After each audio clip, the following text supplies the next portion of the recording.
Welcome to the Ford High School Weekly.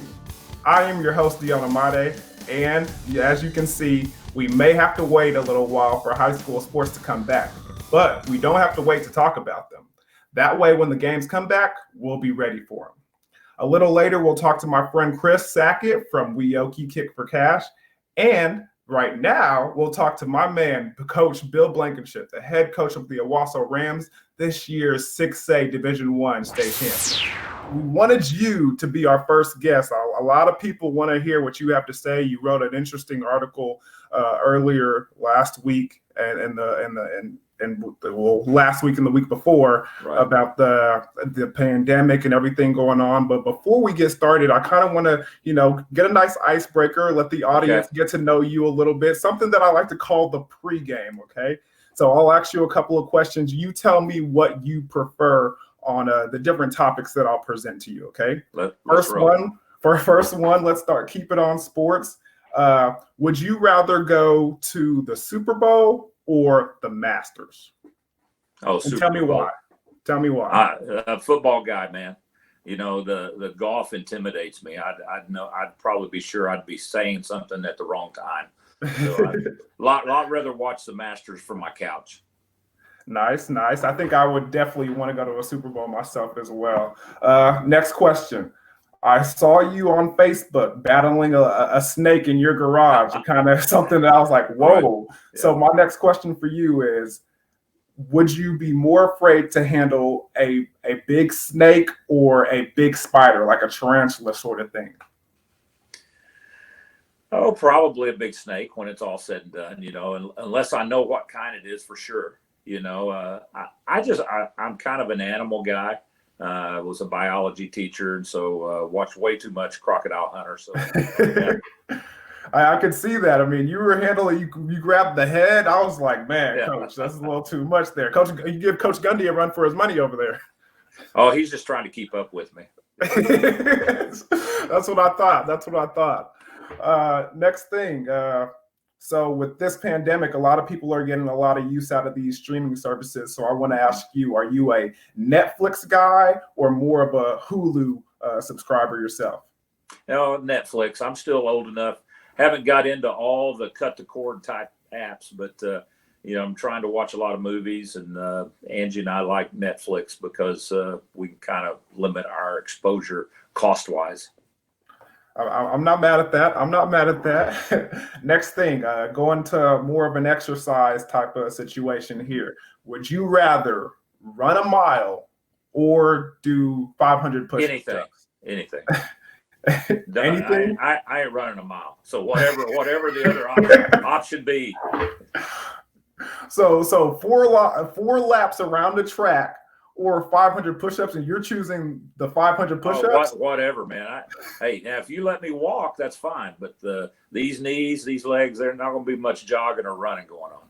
Hey, man, I'm right there with you. After a couple of knee surgeries, I'm doing the push-ups right beside you. Yeah.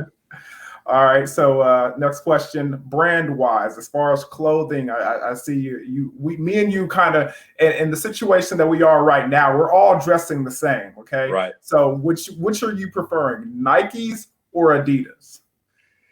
Probably more of a Nike guy. I'll go with the swoosh. Yeah. Let's go into more of a music type of scenario. Right. So tried to, go back to your days to give you some better options here. So which do you prefer to listen to more, the Rolling Stones or Led Zeppelin? Stones would be over Led Zeppelin. Yeah. Really? Tell me why. Much of a rock. Well, I'm just not much of a rocker either way. Believe it or not, because of my sports background, the guys I ran around with, I'd probably be a lot more Motown than you'd be surprised. Really? Yeah.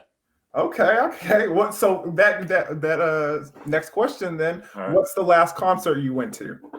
Oh, the last concert. Maybe James Taylor. Okay. You know who that is, Deion? This is what Jeremy Poplin gets on to me all the time. I have no idea who James. I'm not surprised. You need to check it out. Hey, JT now, timeless. Yep. I'm sure Twitter's going to give me a hard time about that. I'm more or me. Yeah. I'm pretty sure you'll jump in there with them. All right, last question on this the pregame icebreaker round. So, favorite quarterback from back in the day? Who are you going with? Roger Staubach or Terry Bradshaw? I'm Staubach over Bradshaw. Why? Probably just because he had the star on his helmet. You know, I was a guy that grew up in Oklahoma, and so, you know, we'd get a lot more Cowboys games than we would Steelers. But you know, they're both really good players, and both guys I enjoyed following. But certainly Roger the Dodger man was the hero around here. Yeah, I'm a big Dallas Cowboys fan, being from Dallas Metroplex area. So anytime somebody's representing the star, I'm all about it. There you go. When we come back, Coach Blankenship will tell us how his life experience has prepared him for the pandemic. Remember, to see the complete interview, go to yourview.com/OK. Ford High School Weekly will be right back. Welcome back to Ford High School Weekly. We are talking to the head coach of the Owasso Rams, Coach Blankenship. We are going through an interesting state right now, especially with, you know, the world and the pandemic. And you wrote an article in the Tulsa World, and I got a chance to read it and thought there was some interesting things you put in there about your comparison with some individual battles that you have faced. Can you talk a little bit about that? Well, Deion, I think that's one of the things about football is that we believe, I think it's one of the reasons I'm still in coaching. I really believe that there are life lessons that come out of this. Is it bigger than life? No. But there are certainly things that we can learn that hopefully will help us down the road. And for me, back in when I was coaching in Spiro, this would have been about 1987, 88. I got diagnosed with non-Hodgkin's lymphoma, which is a cancer of the blood system. I had a couple of places where they had to take lymph nodes out of my neck. I did chemo for about 6 months. I had to have another surgery after that. And one of the things I shared was as fearful and as full of anxiety as I was, one of the things that helped me was when the doctor sat down with me and he said, "Look, we've got a plan. We've got a plan for you. This is not a disease. This particular cancer is not one that should kill you if you will do A, B, C, D." And he laid it all out for me. And if there's one thing that I had learned from my sports career or athletics is that, you know, you can do some things that aren't easy. You can do some things that you don't like to do if there's a purpose in it. I mean, you just asked me earlier when we started, would I go out and run a mile, you know, or I hate to run, dude. I hate it. But you know what I did every year before we started the season is I would run those gassers to get myself in a position to be able to play, to get myself in shape. And so I eventually kind of transferred the mindset of chemo and all this stuff that just I couldn't stand, but it became kind of a passion for me of this is how I get in shape. And so if I'll go through this, if I'll embrace it, then maybe I'd have a chance to be better down the road. Well, when I wrote the op-ed article, I serve on a group called the Advisory Council for the Tulsa World. And so as part of that, you get to write for them, or you have to. And so you make it sound like homework. Well, it kind of is. And let me take a quick aside. I actually accepted that position because my mom was an old English teacher. And I really felt like even though she's been gone, 18, 19 years, I think she would be so proud that I was writing an article or an op-ed for the Tulsa World. And so I agreed to do that. Well, I'm telling you all that in the article itself, in the op-ed, one of the things I equated it to was listening to the coronavirus task force, and Dr. Fauci and Dr. Birx beginning to give us about 3 or 4 weeks ago that whole idea about if we'll embrace social distancing, if we'll stay home for 15 days or whatever it was when they first started talking about it. Wash your hands, embrace social distancing, don't do stuff you don't have to do. We can get past this. And so I tried to use the analogy that they'd given us a plan. Now it was about doing hard things. And to think about our parents and all the people that went through World War II and all the sacrifices they made, you wouldn't think that staying home, and washing our hands is quite as tough. But man, it's been hard on businesses. It's hard on the economy. It's hard on people that are going through really hard times because of the way our businesses are closed down. And so I was reminded that one of the ways I learned in chemo was reading a book by Bernie Siegel that was talking about love and medicine and miracle. Is it the cure? And part of how to progress through this, not trying to preach at you, Deion, but is to learn to be thankful for what you have, to learn to count your blessings. And if you can learn to do that, then it takes your eyes off of your anxiety and off of your issues, and you actually see how you can help and be a part for others. And so I just wanted to encourage folks that might have read that's a part we can do. We can do the things they ask us to do in the plan, but we can also, by flipping it around and counting our blessings and being grateful for where we are, maybe we can be a blessing to somebody else.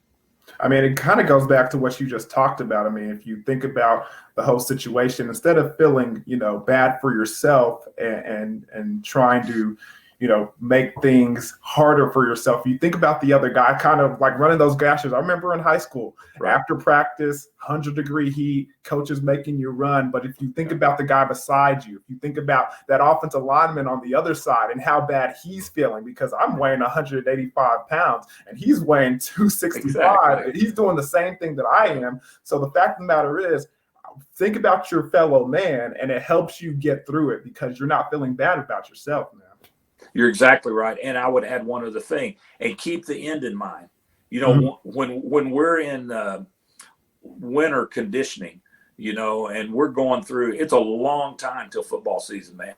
And you're going through your hardcore lifting and running, and we're actually trying to build a base of cardio, training. I get our guys. Does anybody remember, why we're doing this? Because you're looking around, look up at the press box where it says 2017 and 2019. Do you want to put another one up there? Yes. Got to keep the purpose in mind. Well, I think in this pandemic, let's don't lose sight of why we're doing this. We want to come back stronger and come back more healthy and to be better friends than we were before, and better husbands and better, coaches even. We'll have some recruiting fun with Coach Blankenship when we return. To see the entire interview, head over to YurView.com/OK. We'll be right back with more Ford High School Weekly. Welcome back to Ford High School Weekly. We are talking to the head coach of the Owasso Rams, Coach Blankenship. I read that you had the opportunity, and I'm going to put it in that way, of turning down the great Barry Switzer to go and play for the Sooners. So tell me a little bit about that and that experience and why you went ahead and turned down OU for the opportunity to play over there with the Sooners. Well, you got to get a little perspective, Deion. And so back in the 70s, we didn't have the 25 scholarship limit. And it was either 35 or 40. And essentially, Oklahoma State, whoever was very good, tried to just gather up as much talent as they could. And, we still had freshman teams. And so it wasn't unusual to have 150, 160 guys on a college football team. I had an offer to go to the University of Oklahoma that I was absolutely thrilled about. But I think it came more from it certainly was not about my quarterbacking skills running the wishbone. It was going to be, they were going to turn me into a defensive end, or, I had some size to me and probably understood that. I don't know if I could have done it or not, but I thought F.A. Dry and Jerry Rome did a fabulous job of recruiting me and teaching me some things that I used later on when I was in the college ranks. But they kept talking to me, man, I hate to see all that quarterback skill go to waste by you going to Oklahoma. You know, they're just going to make you go play defense. And they kept giving me all this, man, you could come, man, all that quarterback skill we see in you, you know, and they're just feeding it to me. But it's what I wanted to do. I wanted to go throw the ball. And so I was actually homesick one day from school because partly because I tried to decide what to do. And Coach Switzer came through and came to my house, and I basically told him I wanted to go to Tulsa. And this tells you how strong a recruit I was. He kind of agreed with me and said that you probably, if you want to throw the football, you ought to go to the University of Tulsa. So I tell people, I think it tells you where I rated on their board, that he easily gave me up and said, that'll be just fine. You go on to play at Tulsa. Well, I mean, don't have too many hard feelings about that. I mean, he kind of did the same thing with Troy Aikman, too, and he turned out to be a pretty good quarterback himself. Well, I'd like to put myself in Troy's category, but probably not quite there. What was something like a good story that you can share with us about college recruiting and the aspects and the different dynamics that played into that? You know, there are some that we laugh about. I'll tell you one that is not as impactful for me personally, but I think it shows you how you got to get lucky in recruiting sometimes. Coach Graham and our staff had been together. We got hired in January, and so we only had about 3 weeks to try to get a class put together. And it was the day before signing day, and we were cleaning up with a young man over in Arkansas in Little Rock, a guy named Genesis Cole. And so Genesis called one of the coaches and says, "Hey, do we have any scholarships? Would we be able to still sign my buddy?" And his buddy was a guy named Charles Clay. And so Charles was a guy that had gotten an offer from the previous staff, and Coach Malzahn knew him well, but we had never gotten into it. It would have come down at the end. It was going to be Arkansas or Miami, and they were both recruiting Charles. And both of them apparently had talked to him about playing on defense. And at some point in time, he was told by Coach Malzahn that, you know, if you came here, we'd let you play whatever you want to play. You can be receiver, tailback, whatever. We'll get the ball to you.